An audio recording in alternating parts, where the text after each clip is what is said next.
Welcome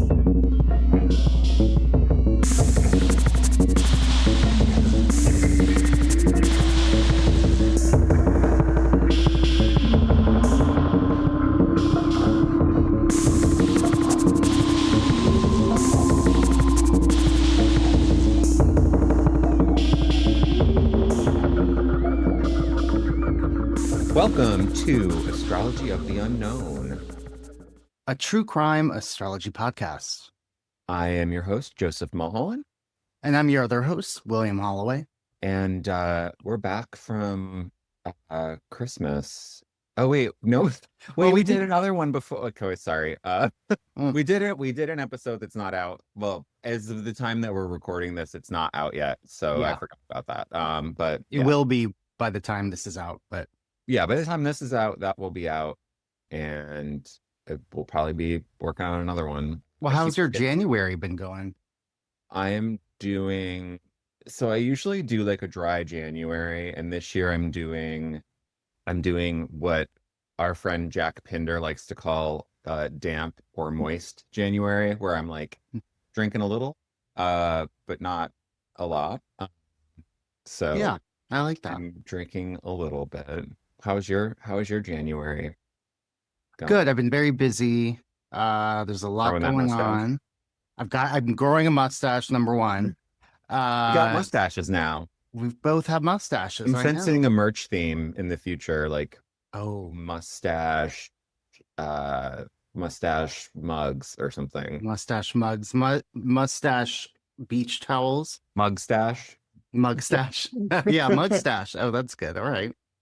But yeah, I've just been busy, like, well, here's a little plug. I've been working on my first ever course that I'm going to be offering. I'll be teaching a 4-week course called Interpreting the Natal Chart, and it is essentially an intro to astrology course. So I've been preparing for that, and it starts March 7th. So, anyone listening that, you don't have to know anything about astrology. That's the whole point of this course. But the goal is that by the end of 4 weeks, you should have a basic understanding of how a natal chart works and how to interpret your chart, your friend's chart, your grandma's chart, So yeah, that's going to be a lot of fun, but it's a lot of prep. I'm, building presentations and all that. Yeah, I'm definitely going to take it because even though I'm on a even though I'm co-host a true crime astrology podcast, I don't know anything about reading charts. So like I understand when people talk about certain aspects of a chart, it's almost like being a musician but not knowing how to read sheet music. That's kind of how I feel my relationship is with astrology. I like when people like talk about like different houses and things like that. Like I know what those mean, but like if I were to look at a chart, I wouldn't know.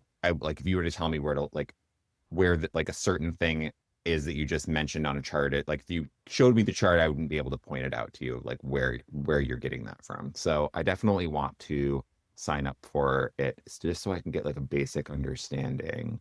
Yeah, it's going to be a lot of fun. It's going to be, we're going to learn about the planets, the signs, the houses, the classic aspects. And I'm going to also be offering some bonus materials that you're not going to find in any other intro to astrology course. Mm-hmm.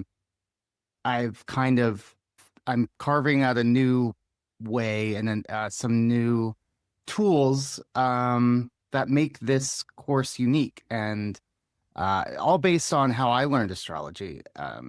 And yeah, so I'm excited to share my tips and tricks. Cool. Starting March 7th. Yeah, day after my birthday. Yes. So let's see. Do I have anything to plug? Not really. I mean, you're working on new music this year. Working on new music, but like, listen, that will come when it comes, It'll for sure. I can't like rush those kinds of things. I don't really have like the big timeline for when that is gonna happen. So we'll see. But yeah, until then, I'm just working from home in my bathrobe. That's great. Love it. Yeah. But it's a cool bathrobe. Yeah. I love that. It looks comfy. Yeah. And yeah, I'm just having like a nice, relaxing, quiet January, despite the horrors of the world. Um, Yeah, for sure. My God. um, like every day is a new fucking nightmare. But Speaking of nightmares, yeah. Oh yeah. Are we, is this your segue? I mean, I can't think of a case that is any more terrifying. I feel like it's a lot of people's worst nightmare in a lot of ways. Yeah. So that's the main reason I wanted to cover this. 'Cause it's just like there's something about the story that really, I don't know. If it doesn't give you chills down your spine, then you're probably not human. Yeah. Yeah. Well, let's just jump right in, shall we? All right. So grab a snack, come on back, and let's get into it. On July 26, 2009, a horrifying car crash on New York's Taconic State Parkway would claim the lives of 8 people, including 4 children. At the center of the tragedy was a 36-year-old mother from Long Island whose shocking actions, driving nearly 2 miles in the wrong direction, would baffle investigators, devastate families, and leave a mystery that still lingers today. This is the story of Diane Schuler and the Taconic State Parkway tragedy. Friends and family described Diane as the perfect mom. She was responsible, organized, and loving. She was married to Daniel Schuler, and they had 2 young children, Brian and Aaron. Diane was the breadwinner of the family, working as a cable company executive, and she was known for her reliability and control on the job. To outsiders, her life seemed picture perfect. She was the type of person who always had it together. Her kids always showed up to school dressed impeccably and very well groomed. She was extremely present in her children's lives, and this is thought to be because her own mother abandoned her and her siblings when Diane was a child. So she wanted her children to have the upbringing that she didn't get to have. This made what happened on that July morning nearly impossible for those who knew her to comprehend. That weekend, Diane and her family joined her brother Warren Hance and his wife Jackie and their 3 daughters for a camping trip at Hunter Lake in upstate New York. On Sunday morning, July 26th, Diane packed up her 2 kids and the Hance girls, Emma, who was 8, Allison, who was 7, and Katie, who was 5, into her brother's red 2003 Ford Windstar minivan to begin the long drive home. Her husband, Daniel, drove separately with their dog in a pickup truck. Because Diane had the minivan, it made sense for her to take the kids since the pickup didn't really have room for more than just a couple of people. And that also gave Daniel the opportunity to go straight home and unload the truck because it had all the gear in it. And it would also give him kind of a head start to do the laundry and all that stuff. So Diane and the kids had planned a couple of stops on their way back home from the camping site.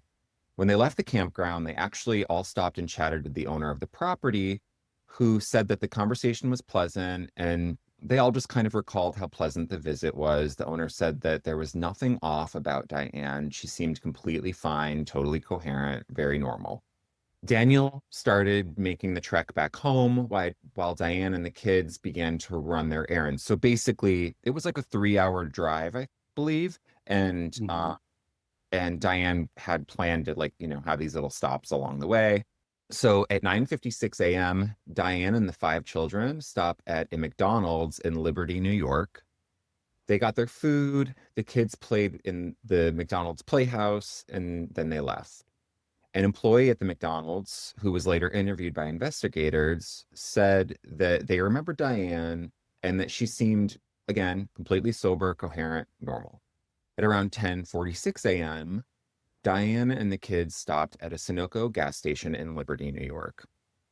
There's CCTV footage of Diane going into the gas station. She appears to be acting normal, and there are no signs of impairment or intoxication, or there's no strange behavior that is witnessed on the camera. However, there's no audio in the video, so we don't know what she said to the clerk, but it does show in the video that she has a very brief exchange with the clerk. Her family claims that she was probably trying to buy over-the-counter pain medication, but she left without buying anything likely because they didn't carry the brand that she wanted, question mark. Um, That's odd. yeah, so this does seem like an interesting detail, and it begs the question of why she just didn't get another brand. I mean, acetaminophen is acetaminophen, you know? Right. Um, so it- it's that's an explanation that her family came up with to kind of justify why she went in and then looked around and left without getting anything. I'm not quite sure why her family came to that conclusion, but you know, given the Yeah, because approach if you that have a I'm headache, you're going to get whatever they have. right. And this actually leads me to a theory that I have as to why things transpired the way they did. I'll get to it at the end. All Um, right. but this whole scenario is what kind of triggered something for me. Also, I am so sorry. My cat is going crazy in the background. So if you hear meowing, that's just him Oh, wanting attention. hi, Rupert. Rupert, buddy, relax. So around 11 a.m., the CCTV footage shows Diane and the kids pulling out of the Sunoco in the red minivan. It's after this that witnesses start to report things getting a little weird. At 11:37 a.m., Diane calls her sister-in-law Jackie, the mother of the three nieces in the car. She told Jackie that they were running a little late and that they had run into some traffic. The nieces had a play that they were in later that day, so Diane was just trying to get them back in time so that they could get ready and all that. Diane also asked Jackie to get her and her family some tickets to the play. So between 11:45 to 12:30 on Route 17 slash Interstate 86 and 87, which the Route 17 and Interstate 86 run through my hometown, which I didn't even realize that Oh, this was the same stretch of road that I grew up around. It's a wow. Yeah, I different was part going of to ask. yeah, it's in a different part of the state. I'm from Western New York, and this is more like upstate, closer to New York City. Yeah. But anyway, from 11:45 to 12:30, witnesses reported seeing Diane driving erratically on Route 17, Interstate 86 and 87. She was honking, tailgating. She was driving as though she was disoriented, weaving in and out of traffic, flashing headlights, driving between lanes. And some drivers noted that they were bracing for a car accident. The way that she was driving, people thought that, you know, she was going to cause an accident. Yeah. Tragic foreshadowing. Diane pulled into the truck section of the Ramapo service area rest stop. You know, like when you're driving into a rest area, there's like cars go this way, trucks go this way. So she went in the direction of, the truck. Wrong way. Right. So, uh, a witness saw her pull into a parking spot, open her door, and bend over like she was going to throw up. The witness went into the rest stop area, and Diane was gone when the witness came out. At around 1:01 p.m., Diane again calls Jackie and Warren, the parents of the nieces in her car. And it was a strange phone call. Diane sounded disoriented and said that she couldn't see very well. She at one point called Warren Danny, which is her husband's name, Whoa. and uh, somewhere in the mix of this call, the oldest niece, Emma, takes Diane's phone and she starts talking to her parents and she says there's something wrong with Aunt Diane. She can't see straight and she was talking strangely. Warren asked Emma to look around and tell him if there was a street sign or anything that she could see that would indicate their location. And she said she saw a sign for Terrytown, but then the call abruptly ended. Warren got into his car and headed to where he thought Diane and the children might be. At around 1:10 p.m., somebody calls three wrong numbers from Diane's phone, and Warren's also trying to call Diane, but nobody answers back. This is because Diane left her phone at a highway median at a toll booth. And her husband would Told. later, yeah, so her husband later found it. So there was a toll booth that she had to pass through, and for some reason that median where, all because now like most toll booths are, easy pass. Right. They don't have actual toll booths now where you have to stop. But back in the day, there were toll booths and Mm-hmm. people you had to stop and pay. And so they're thinking that maybe when she like stopped to pay, she dropped her phone. Anyway, so Diane keeps driving and she ends up near Briarcliff Manor on the Taconic State Parkway. And around 1:33 p.m., numerous drivers begin calling 911, are telling 911 operators that they have just seen a red minivan speeding southbound in the northbound lanes of the Taconic Yikes. Parkway. So that means that she was driving the wrong way into oncoming traffic. Ugh. Yeah. Witnesses described the van weaving in and out of traffic, honking its horn, and continuing at between 70 to 85 miles per hour. One witness said it looked like she was on a mission to kill herself, being straight ahead like she was on a mission or in some sort of a trance or daze. God.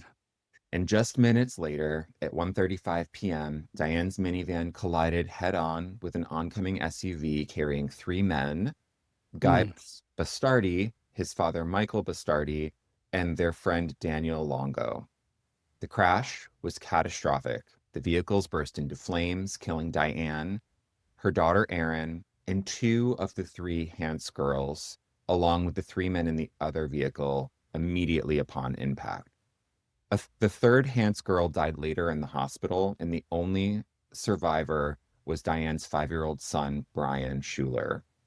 Oh. He was critically injured, and but he did survive. He had broken bones and head injuries and things like that. There was a third vehicle involved in the crash with two passengers who survived with minor injuries. Witnesses who tried to rescue the victims from the burning wreckage said that when they opened the driver's door of the red minivan, Diane just kind of flopped out and fell on the ground. It was very clear that she was gone.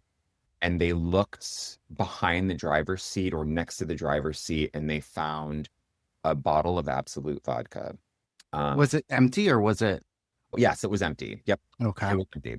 And they looked in the back seat, and there was just a pile of bodies of children. And they, basically what saved Brian was the fact that it appears as though his cousins kind of piled on him to save him. Oh, I don't know why, or maybe it was just kind of like the how it anatomy happened. of the anatomy of the accident. You know what I mean? Where Hmm. based on where he was, he just was lucky. So the crash made national headlines. Authorities and the two grieving families sought answers. How could a responsible mother drive for nearly 2 miles the wrong way on a highway at high speeds? At first, her family insisted that this must have been caused by a medical emergency. Diane was healthy and didn't have a known history of drinking or drug use. Everyone who saw her described her as moderate and disciplined to a fault, but the toxicity report would change everything. Autopsy results released by the Westchester County Medical Examiner stunned the public. Diane had a blood alcohol concentration of 0.19%, more than twice the legal limit. There was also the presence of THC, indicating recent consumption. So it's not like necessarily that she was like smoking pot while she was driving, but it does indicate that she probably consumed cannabis that weekend. And again, there was the empty 1.75 liter bottle of Absolute vodka, which was found in the wreckage of the van. The findings shocked Diane's husband and family, who rejected the idea that she had been drunk or high. They insisted that she must have suffered a sudden health crisis, perhaps an undiagnosed tooth abscess, stroke, or gestational issue, though none of those theories were medically supported. In the following months, Daniel Schuler and Jay, who is Diane's other sister-in-law, so she's a sister-in-law whose children weren't in the van. Okay. They publicly started defending Daniel's wife, appearing on major news outlets to insist that something else happened that day. He claimed she barely drank and suggested the toxicity results might be wrong, or they may have gotten mixed up with somebody else. They claimed she may have had a stroke or a medical emergency, and that the results just had to be wrong. There was no way that those things could have been found in her system. Right. However, forensic tests confirmed that the findings were accurate. Investigators concluded that Diane consumed a large amount of alcohol and smoked marijuana shortly before crashing the car. Public opinion is very sharply split. Some saw a woman overwhelmed by perfectionism and secret stress, while others believed that she had an escalating substance abuse problem.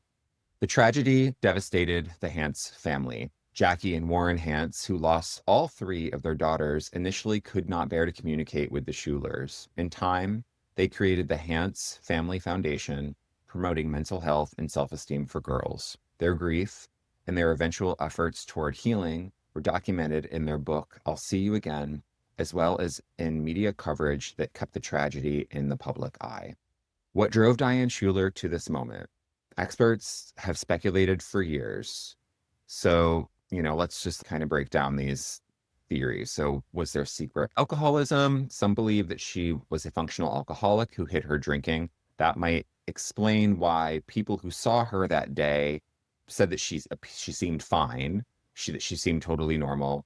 You and I both know functional alcoholics who Oh yeah. can be totally out of their mind drunk, and they act like they don't, you can't tell. Right. But if Until they all of a don't have, sudden the switch happens, right? Like, yeah, yeah.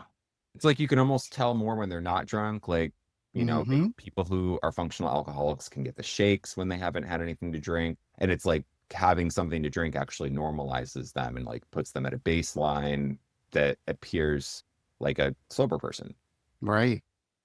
So that could explain why why if she had alcohol in her system, people didn't know. And again, I have another theory that I will tell at the end. There's also, this whole stress or mental breakdown theory. So some people argue that intense personal pressure could have triggered a breakdown leading to self-medication. And, there's all this whole question of a potential medical issue, like a sudden event like a stroke or hypoglycemia that could have impaired judgment, though none of that actually showed up on the autopsy. The 2011 HBO documentary, There's Something Wrong with Aunt Diane, explored these possibilities, combining family interviews, phone call timeline analyses, and expert opinions. Yet, even after extensive investigation, the why remains a haunting unknown. 15 years later, the Taconic crash is remembered as one of the deadliest wrong-way crashes in New York State history, and one of the most confounding. Diane Schuler's case continues to raise deep, unsettling questions about hidden struggles, denial, and how well we ever truly know the people closest to us.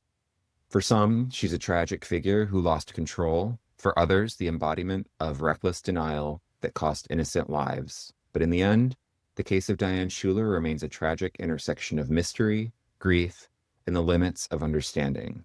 A story without closure for those left behind. And that's the story of the Taconic State Parkway tragedy. And Wow. I do have a theory. Okay. I watched a couple, you know, of course, when the documentary came out, I remember watching it. I think we may have even watched it together. Yeah. And, I was fascinated and horrified and all the things. And I've, as a true crime fanatic, I have watched various like YouTube documentaries and all that kind of stuff. So I've heard a couple different like general synopses of what happened. And the things that keep jumping out to me, and maybe the astrology can potentially point to this, is the fact that up until a certain point, anybody that witnessed her, like, or had interactions with her outside of the vehicle said that she was fine, that she appeared normal. And then, there was the whole her looking for a pain reliever, not being able to find one. And then that's when the weird stuff starts happening. My my theory is that she was hungover. My theory is that, you know how sometimes because it was early, like when they left the campsite, it was like 8. It was like Right. 8:30. I don't remember the exact timeline. But, and if they had been, you know, smoking pot and drinking that weekend and all that stuff, like she may have just had too much to drink. And sometimes a hangover doesn't hit you right away. Oh yeah. Like And what time of year was it again? it was summer, it was July. Right. It's going to be hot as hell. Hot as hell. It's during, it's like, you know, a lot of people are on vacation. A lot of people are, So my thought is that possibly she had a hangover. It was kind of a latent hangover. It didn't hit right away. Like it hit when she like got in the car and got on the road and she was probably like, "Oh Christ, I am hungover. We got to stop at a gas station and like I've got to get like something." Yeah. And maybe she was very particular about the kind of pain reliever she wanted. Maybe they didn't have like aspirin or ibuprofen or something. I don't know. Um, Excedrin. yeah, so m maybe she got this, maybe in her hungover state, she was like, why don't I just do like a little hair of the dog and just like take a couple shots Yeah. of this vodka. And I don't know, maybe she overdid it. Maybe she, I don't know. I have no idea. But th that would to me would explain why she went from like acting totally normal to all of a sudden she's driving 2 miles the wrong way on an interstate highway and like crashes and kills everyone.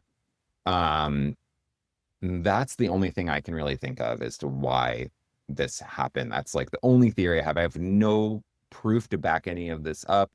Like I said, I'm just looking at all of the different people who have covered this story. They covered this story on last podcast on the left. They covered this story on My Favorite Murder. They've covered this story on like criminal. Somebody knows something. Like they're like this is a wide known case. Like Yeah. chances are, if you're listening to this, you probably at least heard of the documentary. There's something wrong with Aunt Diane. So, so a lot of people have covered this, and I don't know if I've heard anybody, if I've heard anybody talk about that particular theory, but I mean, I hadn't either. it may have been discussed somewhere, and I just don't remember. Like this might be a theory that I thought I planted in my head was, but I actually heard somewhere, but forgot. I don't know. If I did, I'm sorry. But yeah, that's my theory for entertainment purposes only. But I want to pass it over to you. Yeah. I want to know what the astrology says because, like you said, Yeah. this is just such a fascinating and heartbreaking case.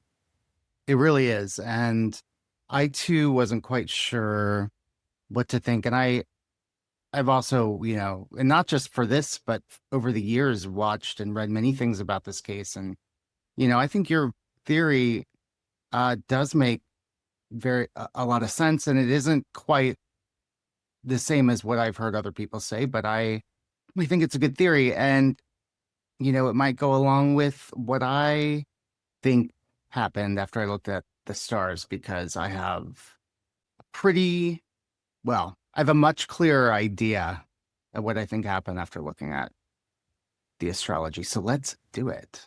Do it. Let me pull up her chart in my notes. Okay, can you see the Yep. All right, so I wanted to briefly look at Diane Schuler's birth chart.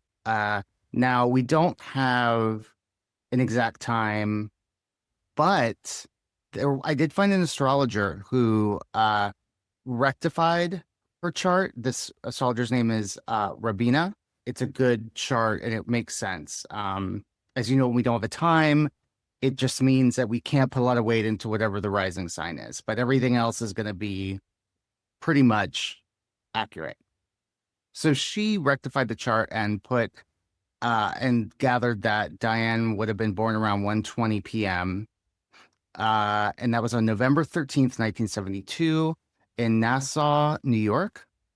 So here's a couple things. Let's look at her chart. So Pisces, again, I know I said we weren't going to put a lot into the rising, but just briefly, having a Pisces rising would mean that Jupiter would be an important planet in her chart. And Jupiter is in Capricorn, which is very fitting for the type of person she was, or at least the type of person she strived to be.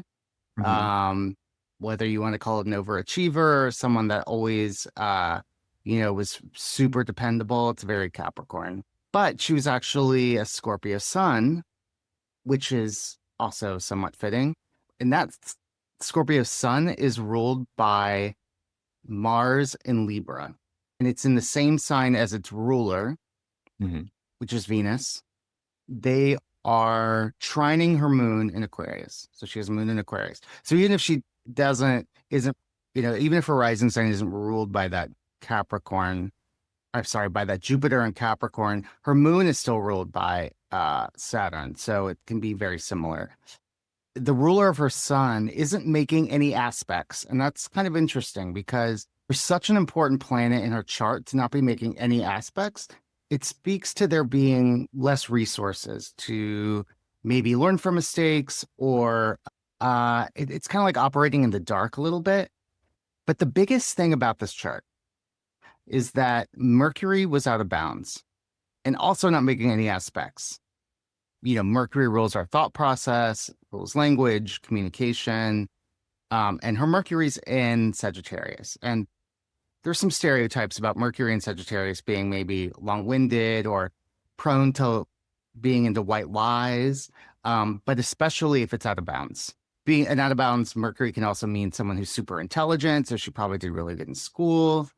But something that jumps out to me is that when you have a Mercury out of bounds, it can mean that you are a person who might be prone to accidents while traveling.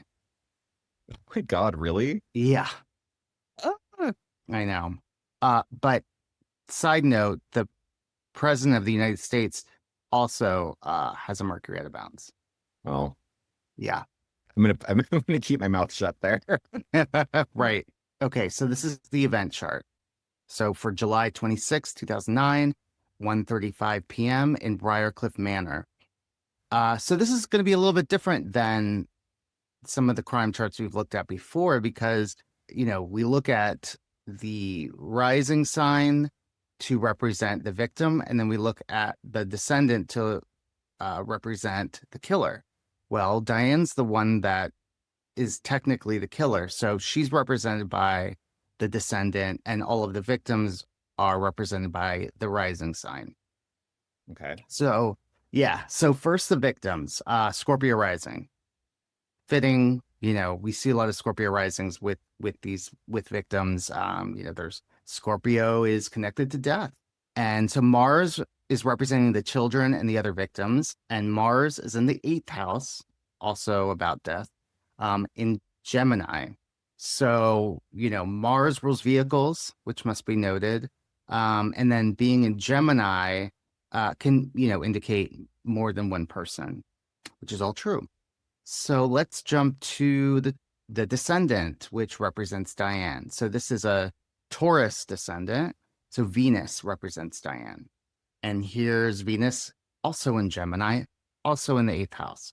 So it's speaking to that they were together, they were close. It just shows that the connection that they all had. The 8th house can also be about like the ties that bind us, right? So while Venus and Mars in Gemini in the 8th house aren't technically making a conjunction, by declination they are parallel, which is like a conjunction. So again, just speaking to that they were close, that this was all very intertwined. She wasn't some stranger or, Right. some like no contact person who like just came out of nowhere. They were traveling. They were all traveling together. Right. Exactly. Which also, looking at the sun there in the 9th house, the sun can be about the heart of the matter. And the sun is conjunct the south node. The south node can have, Mars-y effects when planets are conjunct to them. It's very much about severing, can be about accidents. And, the sun in the 9th house is about traveling, not being at home, being sometimes far away from home, but definitely like a journey. Mm-hmm. Back to Mars. Mars here is in Gemini is ruled by Mercury in Leo, which is in the 10th house. And, Mercury can represent children and Gemini can indicate more than one person, as we said before. But Mars is not getting any help here. He's not aspecting anything. Again, that not having any resources, kind of being left in the dark. All right, so now we're going to go back to Diane, Venus. Venus in Gemini in the 8th house. Venus is trining Jupiter in Aquarius and Neptune, which are both conjunct in the 4th house. Both are retrograde. The 4th house, can be about family, things that are typically happening behind closed doors. Like the 10th house is out in public, and the fourth house, the opposite sign, is a little bit more like what happens behind closed doors. Right. And This was a similar thing with like the Jean-Benet Ramsey case too. Like the fourth house right. was, yep. Okay. Yeah, exactly. Yeah, it was highlighted there. Yep. And Jupiter expands whatever it touches, and Neptune rules booze and drugs and confusion and deception, but also illnesses. So it kind of all the things that may or may not have been going on are ruled by this by this Neptune, and then it's, you know, inflated by that Jupiter there. And then, a trine doesn't always necessarily mean a good thing, but the trine is like easily flowing. So, that leads me to think of, that she did have an addiction to booze. So it would have been very easy for her to, be hungover or to get drunk. And, she might have been one of those people that thought she was a good driver when she's had a little bit to drink. There's so many Yeah. alcoholics that say stuff like that, right? Yeah. And then Venus is squaring Uranus in the fifth house, which is also retrograde. The fifth house is about what we do when we relax and enjoy ourselves. It can also be things that are random. And then Uranus is about sudden and shocking things. When something goes from one thing to another in a blink of an eye, that's very much Uranus. So it's like something is one way and then it just shifts. So, Diane was wrapped up in all of this stuff. Yeah.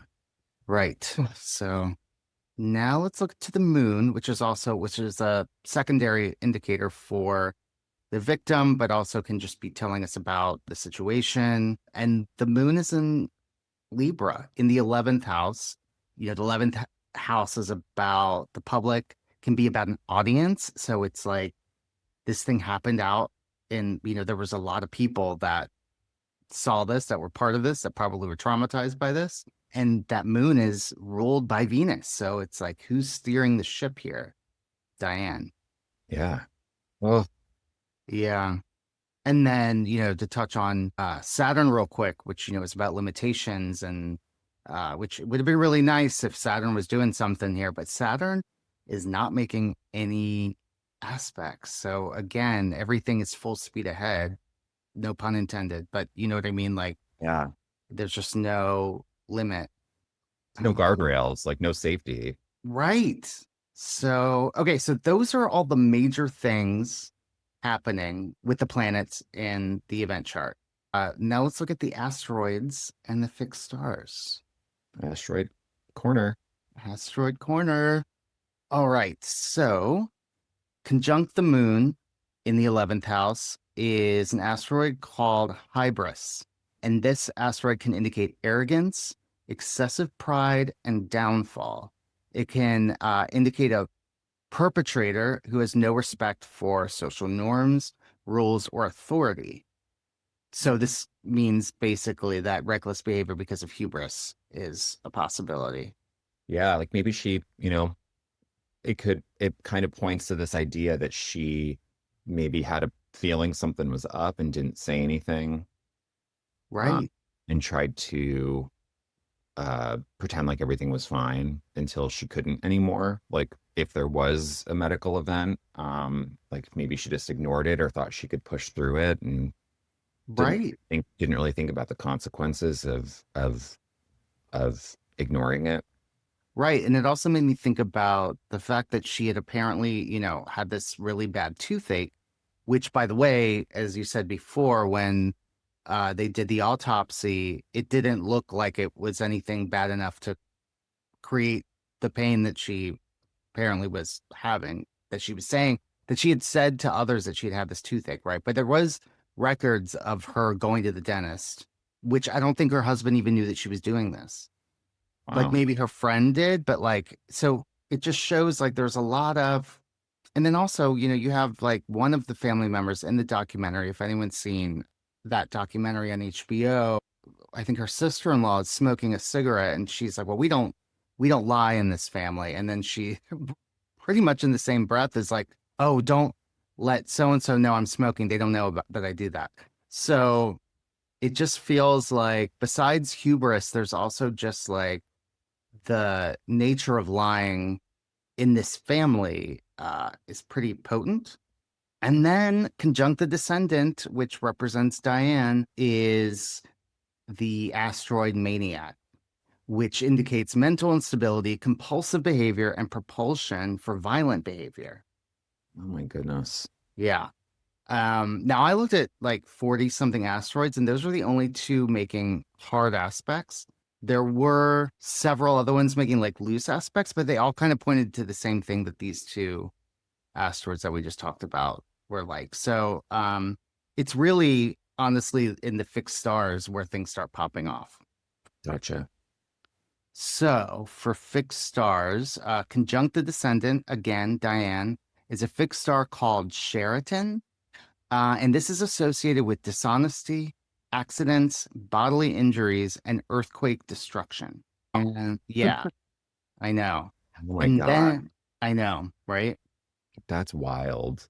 God, these are so Yeah, spot on. they're so spot on. And then it gets weirder. So conjunct Venus now. So again, Diane, there are Mhm. two fixed stars.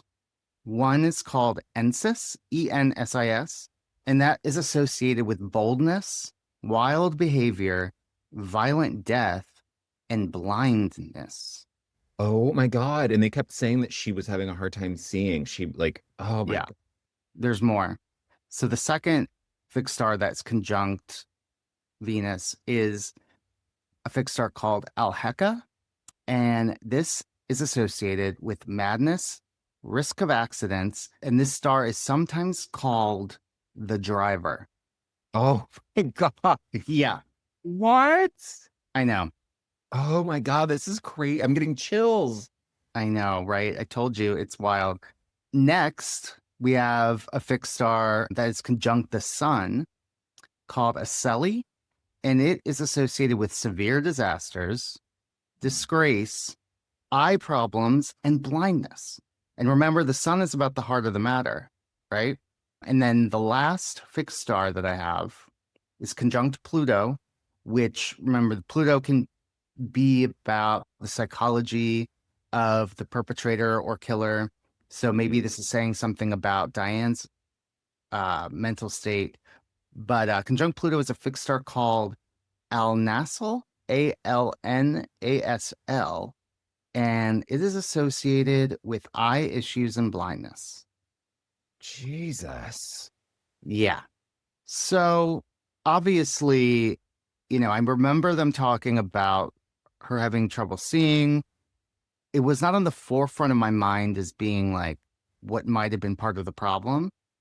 So I did some research about, can alcohol cause temporary blindness? And yes, alcohol can cause temporary vision loss, including cases of transient total blindness, typically as a result of acute intoxication or associated conditions like alcoholic ketoacidosis. Wow.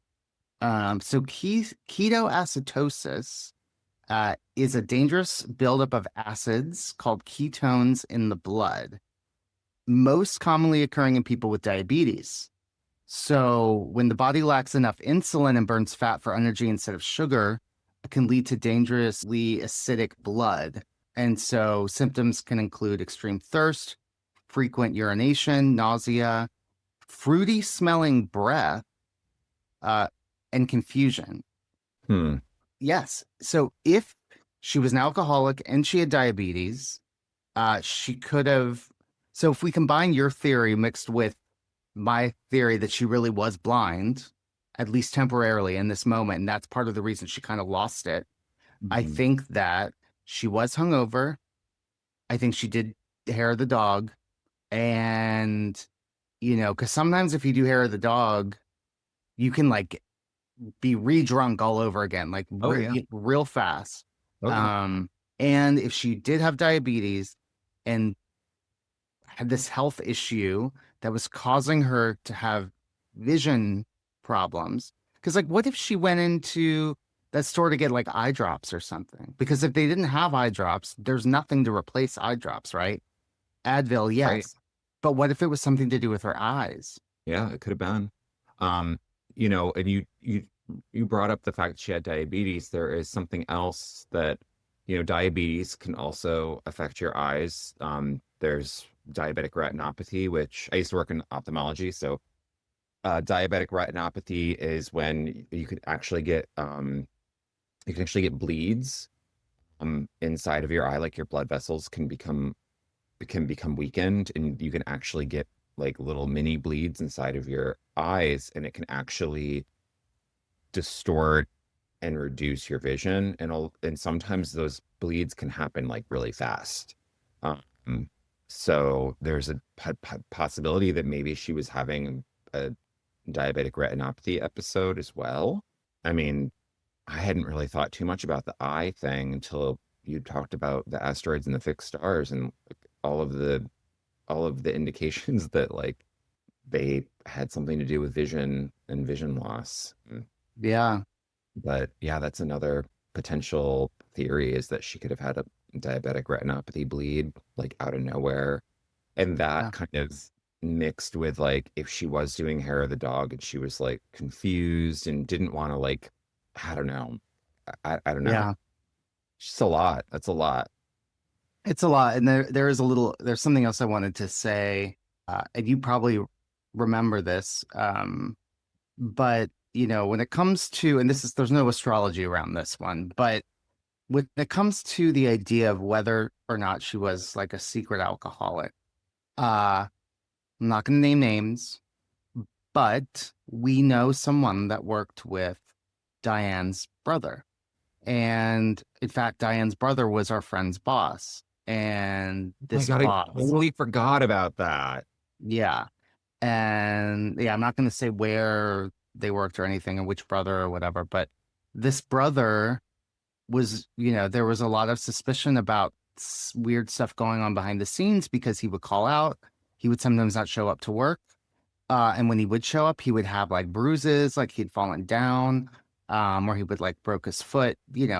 Um, and before we even knew about this documentary, I remember our friend talking about this, and there was like, we would talk and be like, do we think that this guy's got like, he's always like falling down in his kitchen? It's always some kind of like oopsie. And that's very secret alcoholic behavior, Yeah. falling down, having accidents all the time, not showing up to work, calling in late. And so the fact that her brother, and that's only one of them, I don't know anything about the others, but I'm sorry, but alcoholism runs in that family. I feel pretty confident saying that. So, yeah. I totally forgot that we had like that we had a that we had a Yeah, personal connection to someone in the family. I know. Ah! Wow. Oh my God, I have chills all over again. Yeah, I know. This is such a wild one. And I'd say that I feel pretty confident that at least something similar to a version of hair of the dog, drank too much, temporary blindness due to diabetic something. And yeah, Yeah, it just seems like it was like a perfect combination of terrible things, all kind of happening at the same time. yeah, Which I honestly like I think that that's the case with a lot of these weird, unexplainable things. Is like it's just like a perfect combination of bad stuff all happening at once. Just like a weird collision of mishaps. the stars are not working in their favor. Yeah. Jesus. Oh, yeah. So that's the story of Diane Schuler, Aunt Diane. We gotta like, I know. I need to go like shake out this. I need to go outside and like know, shake this off me a little bit. This one sticks with you. I gotta go take a shower. I feel gross. I know. Oh well. Oh well. Um, Well, anyway, this was fun, despite. it's just this whole thing is just this whole story is just really heartbreaking. I really feel for the family, and I couldn't imagine losing all of your children like that in the blink of an eye, and like and having it be at the hands of another family member, Yeah. and And having it then to not for be all able to, intents and purposes be like an accident, I don't know.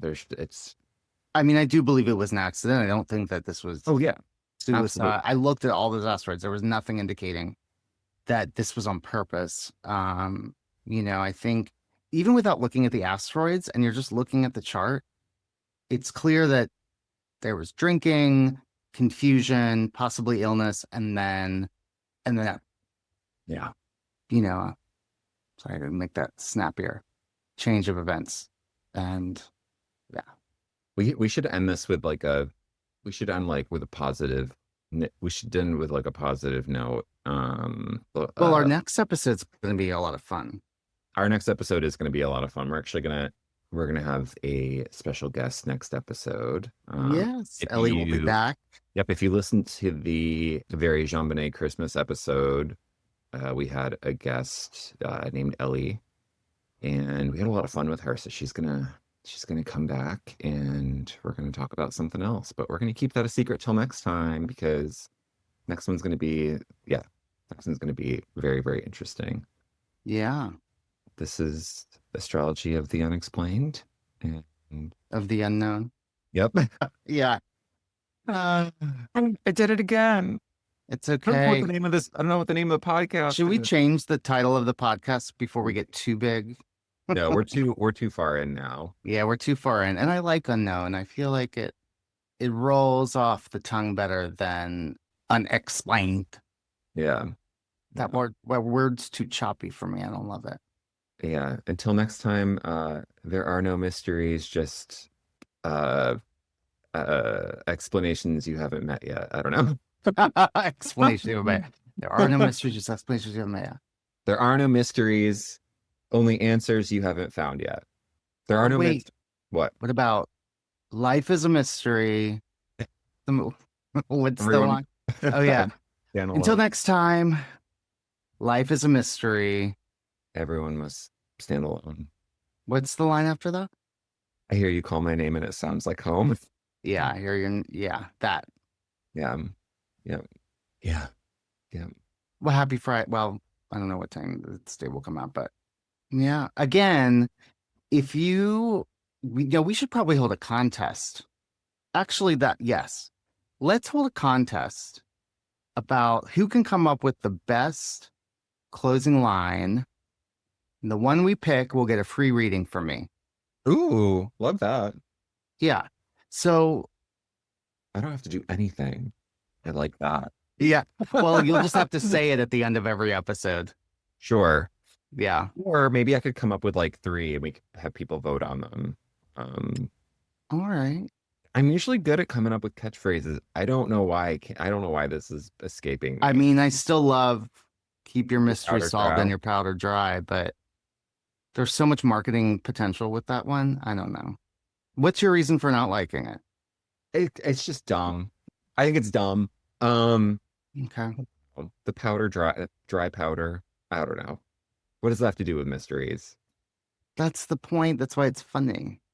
How do they get it so dry? That's the mystery. The mystery of the powder. Yeah. Anyway, all right. We'll see you next time, everybody. Bye. Bye. See ya.